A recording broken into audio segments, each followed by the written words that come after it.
नमस्कार दोस्तों, मैं एडवोकेट अमित कबीर आपका एक बार फिर से हमारे यूट्यूब चैनल आर्टिकल 32 में वेलकम है। फ्रेंड्स, आज के लीगल वीडियो के सेगमेंट में हम सीपीसी सिविल प्रोसीजर कोड के दो बहुत ही ज़्यादा जो महत्वपूर्ण लीगल टर्म है, कह सकते हैं बिल्कुल बेसिक टर्म है, जिससे यहाँ पर सिविल प्रोसीडिंग की यहाँ पर शुरुआत होती है। सिविल सूट जब भी हम दाखिल करते हैं कोर्ट में, तो यही यहाँ पर स्टार्टिंग यहाँ पर ये चीज़ें होती हैं, इन्हीं के जरिए यहाँ पर सिविल प्रोसीडिंग की यहाँ पर शुरुआत होती है। तो दोस्तों, आज हम जो दो महत्वपूर्ण लीगल टॉपिक को डिस्कस करने वाले हैं वो है what is plaint and what is written statement.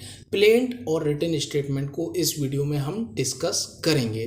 तो फ्रेंड्स, यहाँ पर सबसे पहली बात की जो ये प्लेंट और रिटन स्टेटमेंट हैं, ये प्लीडिंग के भाग हैं। सीपीसी के अंतर्गत यहाँ पर जो एडवोकेट्स यहाँ पर प्लीडिंग करते हैं, ये दोनों ही प्लीडिंग के भाग हैं। तो दोस्तों, यहाँ पर जो प्लेंट है ये प्लेंटिफ के द्वारा तैयार की जाती है, और जो यहाँ पर रिटन स्टेटमेंट हैं ये डिफेंडेंट के द्वारा तैयार किए जाते हैं। तो दोस्तों, सबसे पहले तो हमें यही पता होना चाहिए कि प्लेंट क्या है, प्लेंटिफ क्या है और यहाँ पर डिफेंडेंट क्या है। तो फ्रेंड्स, जो व्यक्ति यहाँ पर सिविल सूट दाखिल करता है जिसके किसी राइट का यहाँ पर वायलेशन हो गया और उसने सिविल कोर्ट गया अपने राइट के संबंध में कि मुझे रिलीफ दी जाए, जैसे कि टेनेंसी के केस में किसी व्यक्ति का कोई यहाँ पर किराएदारी ख़त्म हो गई है, लेकिन फिर भी किराएदारी खाली नहीं कर रहा है और यहाँ पर जो रेंट है वो भी नहीं दे रहा है, तो इसके संबंध में यहाँ पर वो सिविल सूट यहाँ पर दाखिल करता है इजेक्टमेंट का, कि किराएदार को निकाला जाए और जो मेन प्रॉफिट है वो उसको दिलाया जाए, जो गलत तरीके से वो लाभ अर्जित कर रहा है किराएदार,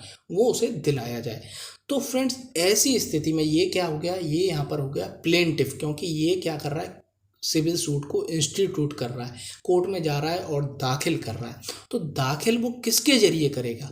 तो दोस्तों, यहाँ पर दाखिल करेगा वो प्लेंट के जरिए, जहाँ पर जो अपनी चीज़ों को वो लिखेगा, एक ठीक से क्रम में लिखेगा, जो यहाँ पर लीगल एक तरीका होता है लिखने का, बेसिक तरीका होता है, उस तरीके से लिखेगा और लास्ट में प्रेयर करेगा कि मुझे ये रिलीफ यहाँ पर दिलाई जाए, मुझे किराएदार को खाली किए कराए जाने की डिग्री यहाँ पर पारित की जाए।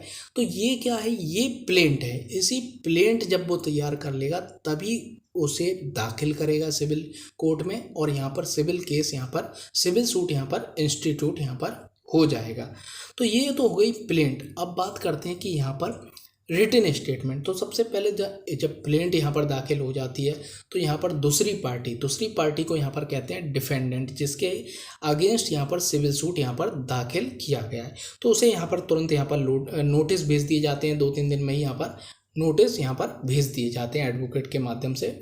तो फ्रेंड्स, यहाँ पर दूसरी पार्टी जब आती है डेट पर, तो उसे क्या जमा करना पड़ता है, रिटन स्टेटमेंट। उसका मतलब जवाब, रिप्लाई। रिटन स्टेटमेंट को क्या कहते हैं, रिटन स्टेटमेंट में be defined as a reply of a defendant to the plaint filed by the plaintiff. तो यहाँ पर जो प्लेंटिफ के द्वारा प्लेंट मतलब अपना सूट जो दाखिल किया गया था, एक डॉक्यूमेंट उसने दिया था बना के कि ये मुझे परेशानियाँ और ये रिलीफ दी जाए, तो ये प्लेंट थी। और इस प्लेंट का यहाँ पर जवाब दिया जाएगा, रिटन स्टेटमेंट में यहाँ पर जवाब दिया जाएगा। जैसे कि उसने यहाँ पर पहला बिंदु यहाँ पर ये लिखा था कि इतनी तारीख से इतनी तारीख तक ये मेरा किराएदार था। अब तो आपको जवाब लिखने पड़ेगा कि ये बात सत्य थी या नहीं।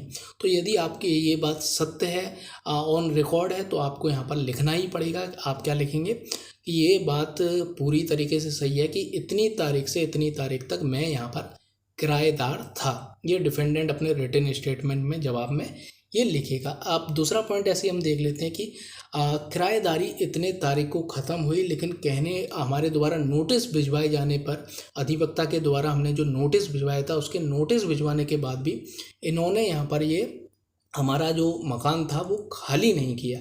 तो फ्रेंड्स, यहाँ पर जो रिटन स्टेटमेंट है, रिटन स्टेटमेंट क्या होगा, तो यहाँ पर वो कह सकता है कि ये यहाँ पर आंशिक तौर पर सत्य है कि इतने तारीख को यहाँ पर किराएदारी ख़त्म हुई थी, लेकिन इन्होंने जो लीगल नोटिस भिजवाया था ये बात बिल्कुल झूठी है। तो ये written statement word to word होता है, इसमें ज़्यादा आपको बहुत ही शॉर्ट में लिखना पड़ता है, और आप कुछ अतिरिक्त लिखना चाहते हैं तो जितने भी पॉइंट्स का आपने जवाब दे दिया है उसके लास्ट में आप अतिरिक्त कथन यहाँ पर लिख सकते हैं।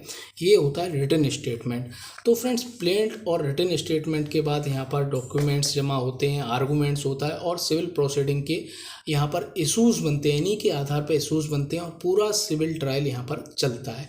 तो फ्रेंड्स आप समझ ही गए होंगे कि प्लेंट और रिटन स्टेटमेंट यहाँ पर क्या होता है। तो friends thank you very much. Please subscribe our YouTube channel and don't forget to press bell button so that you can get easily notification of our upcoming videos. So friends, thank you very much.